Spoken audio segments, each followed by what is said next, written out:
আবার যদি জোরে জোরে সহবাস করা যায় এবং দীর্ঘ সময় সহবাস করা যায়, তাহলে কিন্তু যে জরায়ুর জনিপথের ভিতরে যে ওয়ালের টিস্যুগুলো থাকে, এই টিস্যুগুলো কিন্তু চিড়ে যেতে পারে।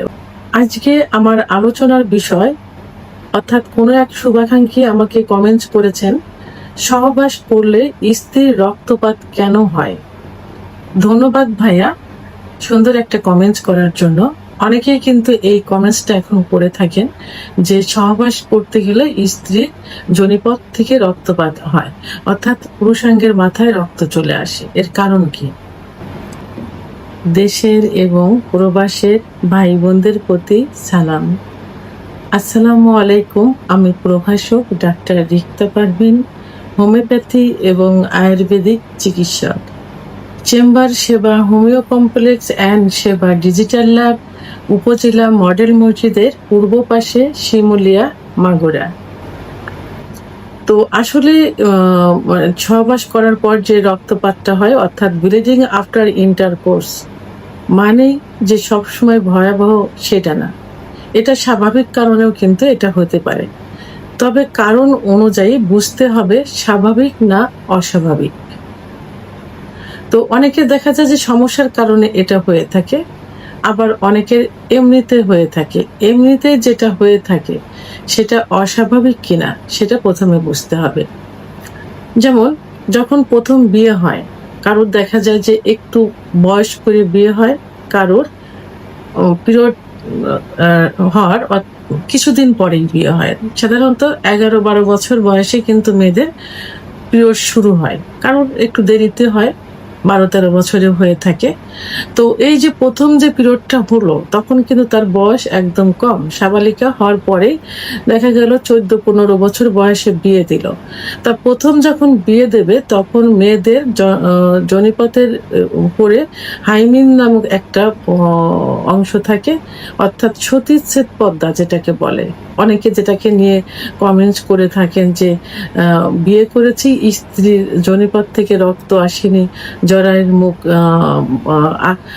করার ছিদ্রটা বড় হয়ে গেছে, অর্থাৎ রক্তপাত হয়নি, ইত্যাদি মন্তব্য করে থাকেন। এখন এই রক্তপাত তো আসলে সবসময় হবে না, কারণ প্রথমে যখন বিয়ে হবে 13-14 বছর বয়স, 15 বছর বয়স, তখন ছোট থাকে, জরায়ুর মুখটাও তখন ছোট থাকে। আর যে সতীচ্ছেদ পর্দা, অর্থাৎ যে হাইমেনটা দিয়ে তো জরায়ুর মুখ, জনিপথের মুখ আটকানো থাকে না।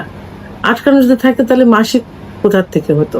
এটা হলো জনিপথের চারপাশে যে আবরণ থাকে, এই আবরণটা কিন্তু অত্যন্ত নরম থাকে। তো অল্প বয়সে বিয়ে করলে এইটা অনেক সময় ছিঁড়ে যায়, তখন এটা রক্তপাত হতে পারে।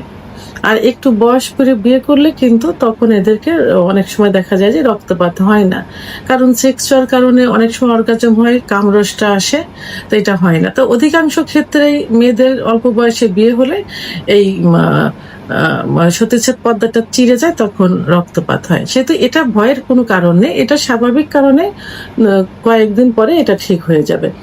দ্বিতীয় যে কারণ, সেটা হলো শুষ্ক যোনিপথ, অর্থাৎ ভ্যাজাইনাল ড্রাইনেস।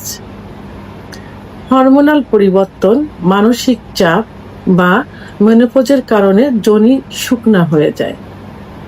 কারণ মেয়েদের শরীরে বিভিন্ন ধরনের হরমোন থাকে, এই হরমোনের তারতম্যের কারণে অনেক সময় সেক্স, বিশেষ করে সেক্স যে হরমোন, ইস্ট্রোজেন হরমোন যদি কমে যায়, তাহলে কামরস কিন্তু আসবে না। ভোর ফেলে করলেও অর্গাজম হবে না, অর্গাজম না হলে কামরস আসবে না, জায়গাটা পিচ্ছিল হবে না, তখন স্বাভাবিকভাবে কিন্তু সহবাস করা যাবে না। তখন সহবাস করতে গেলে অনেক সময় ঘর্ষণের কারণে সেখান থেকে রক্তপাত হতে পারে, চিড়ে যেতে পারে, ছুলে যেতে পারে এবং জ্বালা যন্ত্রণাও হতে পারে। তো এর জন্য কি করতে হবে? একজন অভিজ্ঞ সম্পন্ন ডাক্তারের শরণাপন্ন হতে হবে, ডাক্তারের চিকিৎসা নিতে হবে। হরমোনাল সমস্যা হলে হরমোন বৃদ্ধির ওষুধ দিতে হবে, যেন ইস্ট্রোজেন হরমোন বেড়ে যায়, তার সেক্স উত্তেজনা আসে।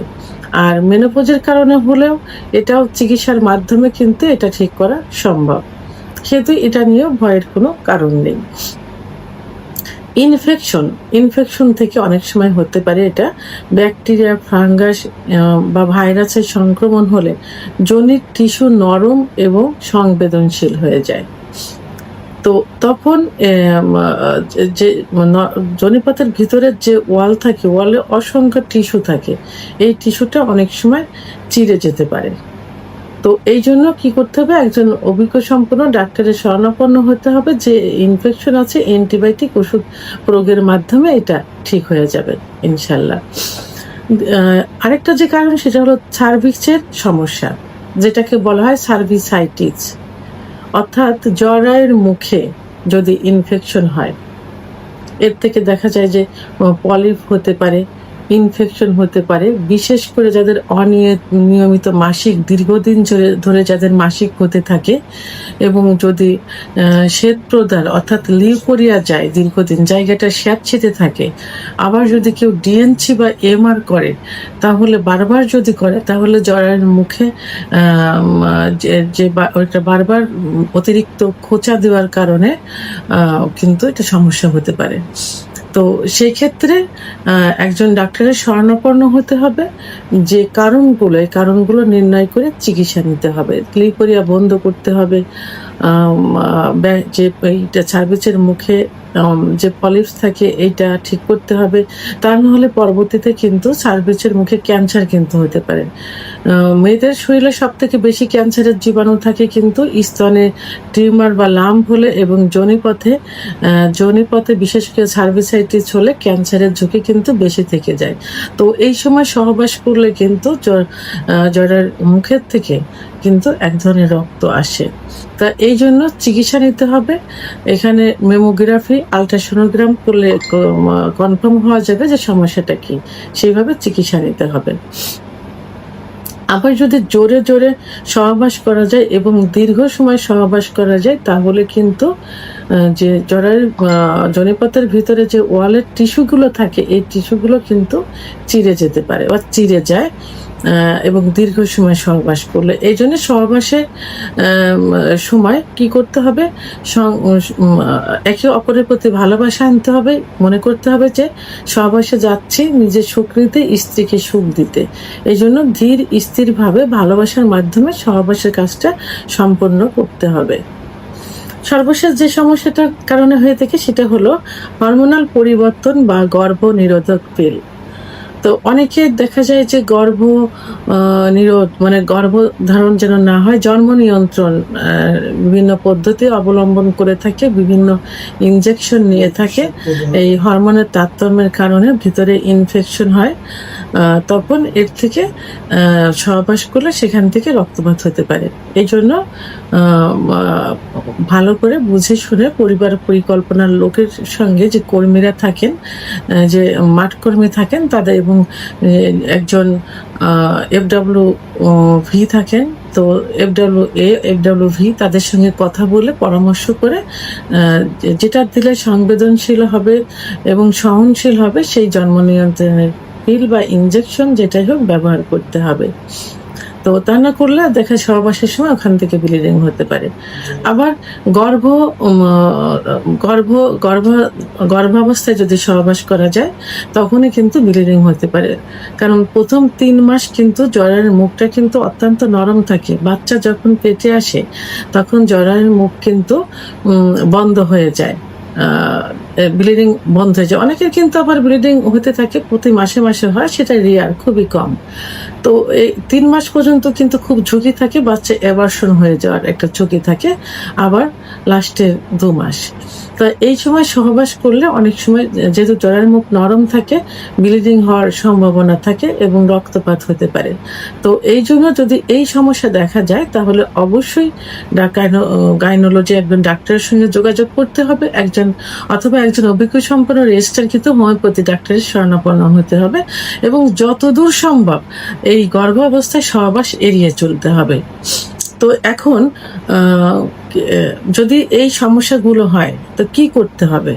যখন দেখা যাবে যে অতিরিক্ত ব্লিডিং হচ্ছে, তখন ডাক্তারের শরণাপন্ন হতে হবে। ব্যথা বা দুর্গন্ধ বা অস্বাভাবিক ছিঁড়া হলে ডাক্তারের শরণাপন্ন হতে হবে। গর্ভবতী অবস্থায় রক্তপাত হলে ডাক্তারের শরণাপন্ন হতে হবে। আর স্বাভাবিক অবস্থায় যখন প্রথম বিয়ে হয়েছে, বাসর ঘরে রক্তপাত হলে ওটা ঠিক হয়ে যাবে আস্তে আস্তে, 2-1 মাসের ভিতরে ঠিক হয়ে যাবে। তো আসলে কোনো কিছু নিয়েই কিন্তু অবহেলা করা যাবে না, কারণ মনে রাখতে হবে যে মেয়েদের ক্যান্সারের জীবাণু কিন্তু জরায়ুর মুখে খুব বেশি থাকে। এই জন্য ঝুঁকি নেওয়া যাবে না, ডাক্তারের শরণাপন্ন হতে হবে। ভিডিওটি সম্পর্কে যদি কোনো মতামত থেকে থাকে অবশ্যই কমেন্টের মাধ্যমে জানাতে হবে। আর ভিডিওটি ভালো লাগলে লাইক, কমেন্ট, সাবস্ক্রাইব করে আমার সঙ্গে থাকুন। আল্লাহ হাফেজ।